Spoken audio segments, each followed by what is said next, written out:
भारतर धूली माटी चंदन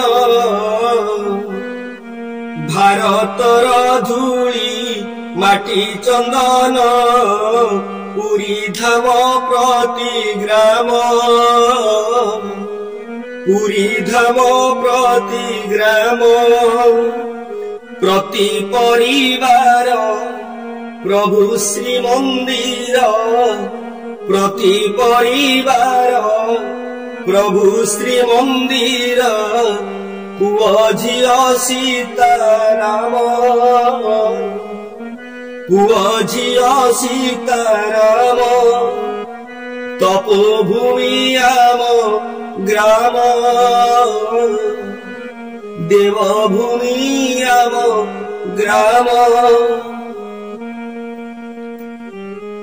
ये देवभूमि भारतवर्ष, ये धर्मभूमि भारतवर्ष, ये तपोभूमि भारतवर्ष, वर्षाण भारतवर्ष, देशान उत्कल स्मृत।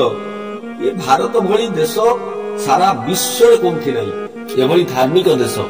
तेणु ये स्वर्गवासी जने चित्ते चिंतती अनुक्षणे भारत भूमि मध्य जाई मानव तनु आंभे पाई भारत भूमि के आसीबा पाई भारत भूमि रे जन्म होवा पाई देवता माने मध्य चाहते। कारण देवता माने मोक्ष पाइबा पाई कोनसी पथ अछि ता होछि मानव शरीर। ई मानव शरीर रो द्वार को आसीबा पाई मर्त्य भूमि रे जन्म होवा आवश्यक। आ मर्त्य भूमि रे भारत भूमि होछि सेही भूमि जोठी मोक्ष पाइबा सुगम। आ सेठी जन्म होवा पाई मध्य जन्म जन्मांतर तपस्या साधना आवश्यक अछि। एभली भूमि जेड़े जाए मुई भारत शैले मते लागे अछि नील चक्र तले।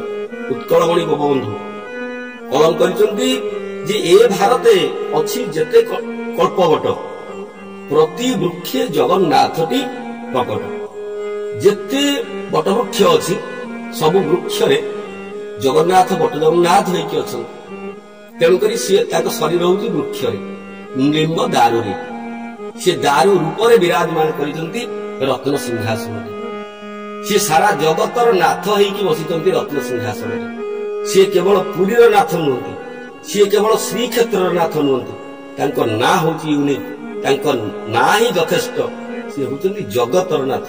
ए जगत भितर जिए अछि कोनोसी संप्रदायर हो, कोनोसी मत पंथर हो, शैव हो, शाक्त हो, वैष्णव हो, सी ए जगतर जोठी भी अछि सी महाप्रभु जगन्नाथंकर से छत्र छाया तले तांको महाबाहु तले अछि।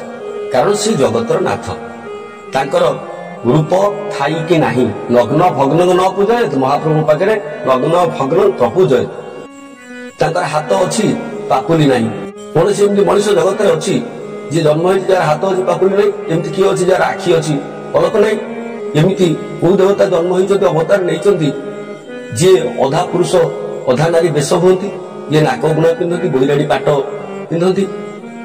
एभली ठाकुर, एभली देवता, एभली अवतारी पुरुष केई एभली जन्म होइचंती।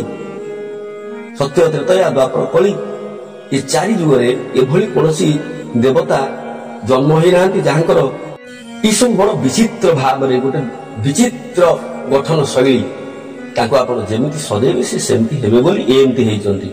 आपण कहार हाथ जोड़िबे से हाथ रे से धनुतीर धरिबे कि बंशी धरिबे कि से हाथ रे कमंडल और छत्र धरिबे ताहा आपण निर्णय करिवे। आपनको कल्पना, आपनको साधना, आपनको इच्छा से पूर्ण करिया पई ताका हाथ एमति, ताको मुह एमति, ताको अंग अवयव एमति। से होचन जगन्नाथ। तेणु भारत वर्ष सर्वधर्म समन्वय राष्ट्र। एठी सर्वधर्म समन्वय देवता प्रतीक होचन महाप्रभु श्री जगन्नाथ। जे सब धर्म को सब संप्रदाय को आधार करिकी जगन्नाथ होइकी रत्न सिंहासन उपर महाप्रभु विराजमान करिसंती। से भूमि रे धर्म हानि होउची, से भूमि रे अधर्म बढ़ुची, से भूमि रे चोरी हत्या लुंठन डकायत विभत्स कांड, से भूमि रे जग जग हुई धर्म की हानि बढ़ी अधर्म अनीति अभिमानी तब तब धरी प्रभु विविध शरीरा। ये अधर्म को नाश करिया पई, साधु को रक्षा करिया पई सी अवतार होती भारत भूमि रे। तेणु ये भारत भूमि जस महत महियान जो जस स्मृति संहिता वेद उपनिषद आर करिसंती। ए देवभूमि तपभूमि भारतवर्षर गाथा।